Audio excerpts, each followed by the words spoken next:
अस्सलामु अलैकुम रहमतुल्लाह। नाज़रीन, कैसे हैं? उम्मीद है कि आप लोग खैरियत से होंगे। अल्लाह पाक आप लोगों को ऐसा ही हमेशा खुश रखे।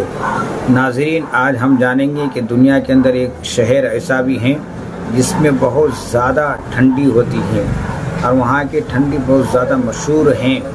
आज एक वीडियो में आप लोगों को दिखाने वाला हूँ, ज़रूर देखिएगा, जानकारी में इजाफ़ा होगा।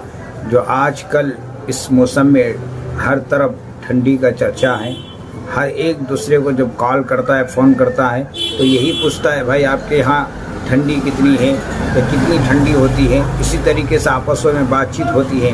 मगर दुनिया के अंदर एक शहर ऐसा भी है जिसमें इतनी ठंडी है, जिसके बारे में कहा जाता है कि अगर टैंक में पानी भरा हुआ हो तो उस पानी बर्फ़ बन जाता है। कोई चीज़ अगर सूखने बाहर डालें तो वो पत्थर जैसा मजबूत हो जाता है। इतना मतलब इतनी देर में इतनी ठंडी और बर्फ़ गिरता है कि जिसमें पत्थर जैसे मजबूत हो जाता है। आज एक वीडियो दिखाने वाला हूँ, इस वीडियो के अंदर आप ज़रूर देखिएगा, समाअत फरमाइए, जानकारी में इजाफा होगा। अस्सलामु अलैकुम रहमतुल्लाह। ये है दुनिया का सबसे ठंडा शहर जहाँ बच्चे -50 डिग्री में भी स्कूल जाते हैं। यहाँ 30 मिनट से ज़्यादा बाहर खड़े होने का मतलब मौत को दावत देना है। 3 लाख की आबादी वाले रशिया के शहर याकूत में लोग अपनी गाड़ियां हर वक्त स्टार्ट रखते हैं, क्योंकि कुछ देर के लिए अगर इन्होंने गाड़ी बंद कर दी तो इसका सारा इंजन ऑयल जम जाएगा और चलने के काबिल नहीं रहेगी।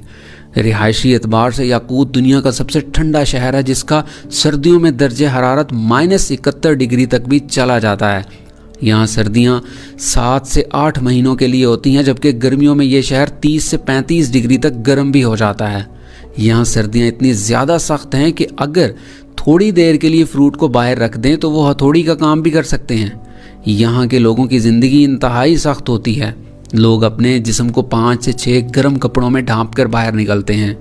अगर आप कुछ मिनट के लिए अपने हाथ भी बाहर निकालें तो आपके हाथ सुन्न होकर इंतहाई दर्द करना शुरू हो जाएंगे, जिसको ये फ्रॉस्ट बाइट का नाम देते हैं। और ज़्यादा देर इस तरह बाहर रखने से आप अपने हाथ को खो भी सकते हैं। इतना ज़्यादा टेम्परेचर होने की वजह से लोग यहाँ खाने पीने की चीज़ों को या तो बाहर रख कर स्टोर कर लेते हैं या घर में एक ऐसा कमरा मौजूद होता है जो कि बाहर के दर्जे हरारत के मुताबिक ठंडा होता है, जिसको ये फ्रीज़र के तौर पर इस्तेमाल करते हैं और अपना सामान महफूज करते हैं। शहर में इमारतें मखसूस अंदाज से पिलर्स पर बनाई जाती हैं, क्योंकि यहाँ 100 फुट से भी ज़्यादा बर्फ़ की मोटी तह है जो गर्मियों में भी नहीं पिघलती। गाड़ियों का धुआं बाहर निकलते ही फॉग की शक्ल इख्तियार कर लेता है। यहाँ लोग पैदल बाहर नहीं निकलते, बल्कि अपनी गाड़ी में या बसों में एक जगह से दूसरी जगह जाते हैं। लोग गाड़ियों में टूल बॉक्स साथ रखते हैं, क्योंकि अगर गाड़ी कहीं ख़राब हो गई तो चंद ही मिनटों में इसको ठीक करना पड़ेगा, और अगर ना की तो इसका पूरा इंजन ऑयल जम जाएगा और गाड़ी के साथ साथ आप खुद भी बर्फ़ में जम जाएंगे। यहाँ ऐनक नहीं पहन सकते, क्योंकि इतनी सर्दी में ऐनक का मेटल फ्रेम आपकी बॉडी के साथ चिपक जाएगा और जब आप इसको उतारेंगे तो ये आपके चमड़े को भी उखाड़ कर रख देगा।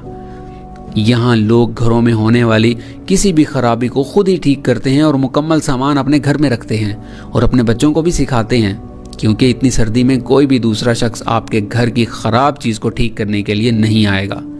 इस शहर की इकोनॉमी नेचुरल गैस, गोल्ड और डायमंड की बरामद से चलती है। दुनिया के 20% डायमंड की सफाई और तराश खराश यहीं होती है। यहाँ के लोग मछली बहुत शौक से खाते हैं और बाज़ लोग इस शहर के करीब मौजूद दरिया से मछलियाँ पकड़कर बाज़ार में फ़रोख्त करते हैं। यहाँ बर्फ़ से बनने वाले आर्ट को भी बनाया जाता है, जो कि देखने में बहुत खूबसूरत लगता है और ये सारा साल पिघलता भी नहीं है। यहाँ के लोग पीने के लिए पानी और बाकी इस्तेमाल के लिए पानी बड़े बड़े बर्फ़ के ब्लॉक्स को एक ख़ास अंदाज में तोड़कर घर लाते हैं और फिर इसको पिघलाकर इस्तेमाल के काबिल बनाते हैं, क्योंकि सर्दियों में पानी की लाइंस जम जाती हैं और इतनी सर्दी में इलेक्ट्रॉनिक डिवाइसेस भी ठीक से काम नहीं करती। जो लोग कुछ अमीर हैं वो अपनी गाड़ियों के लिए हीटेड गैराज बनवाते हैं, जबकि बाकी लोग गाड़ियां चलती हुई पार्क करते हैं। अगर आप कपड़े को गीला करके थोड़ी देर के लिए बाहर रखते हैं तो वो लोहे की तरह हार्ड होकर जम जाता है। यहाँ आप ठंड में किए जाने वाले मुख्तलिफ तजुर्बात भी कर सकते हैं। लोग खाने पीने से ज़्यादा घर को गर्म रखना और अपने आप को ठंड से बचा कर रखना ज़्यादा ज़रूरी समझते हैं। इस शहर में विजिटर बहुत कम आते हैं, क्योंकि यहाँ रहना और घूमना फिरना इंतहाई मुश्किल है।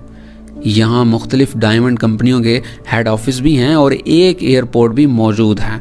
सालाना तकरीबन 2000 के करीब लोग ही इस शहर का विज़िट करते हैं।